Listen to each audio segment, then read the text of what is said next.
ఈ పిల్లులు ఎక్కడి నుంచి వచ్చాయో తెలీదండి. కానీ సడన్‌గా ఏదో జాతరలో తప్పిపోయిన చిన్న పిల్లాడిలాగా వచ్చి నిన్న మా ఇంట్లో చేరాయన్నమాట.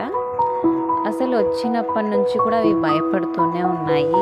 ఎందుకంటే మా ఇంట్లో ఆల్రెడీ ఒక 2 పెద్ద పిల్లులు ఉన్నాయన్నమాట.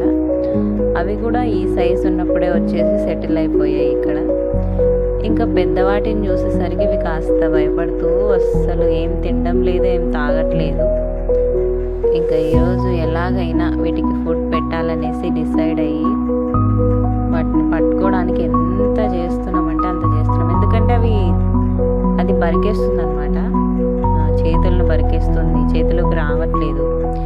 ఇప్పుడు కాస్త నేను హ్యాండ్కి అలా టవల్ చుట్టుకొని దాన్ని పట్టుకొని కాసేపు కన్సోల్ చేసిన తర్వాత అది తాగడానికి రెడీ అయిందనమాట పాలు. ఎంత చిన్నగా డాల్ లాగా ఉంది కదా, నాకైతే భలే నచ్చింది. ఇది ఎవరితో తెలీదు, బట్ వేరే వాళ్ళది ఇది వచ్చేసింది. ఇంకా చూద్దాం ఇది ఎన్ని రోజులు ఇంట్లో ఉంటుందో మనకు.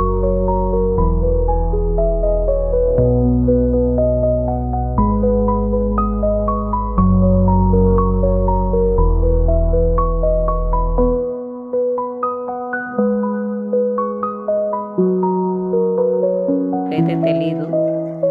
ఎలాగైతే ఏంటి పాలైతే తాగించగలిగామన్నమాట. మా పాప ఇంట్లో దానికి పాలు తాగించాలని ఎంత ట్రై చేస్తుందో మాకన్నా ఎక్కువ తనే ట్రై చేస్తుంది అనమాట. ఎందుకంటే ఇంకొక విషయం మీకు చెప్పనా, ఈ పెద్దగైన పిల్లులు ఎక్కడికైనా వదిలేసి వస్తామంటే ఎంతగా ఏడ్చేసిందో వాటిని పట్టుకొని.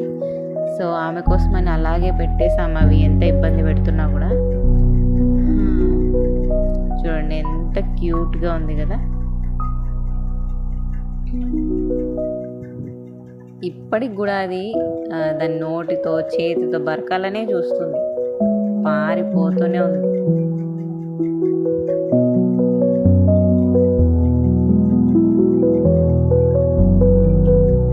లాస్ట్కి ఎలాగోలా పాలు తాగి చేయగలిగాము.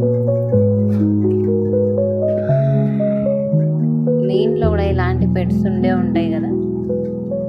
కొంతమందికి పిల్లుల్ని ముట్టుకోవడం అనేది అస్సలు వచ్చి ఉండదు, అలాగే వాళ్ళకి ఇంట్రెస్ట్ కూడా ఉండదు. కొంచెం మంది అయితే భయపడుతూ ఉంటారు.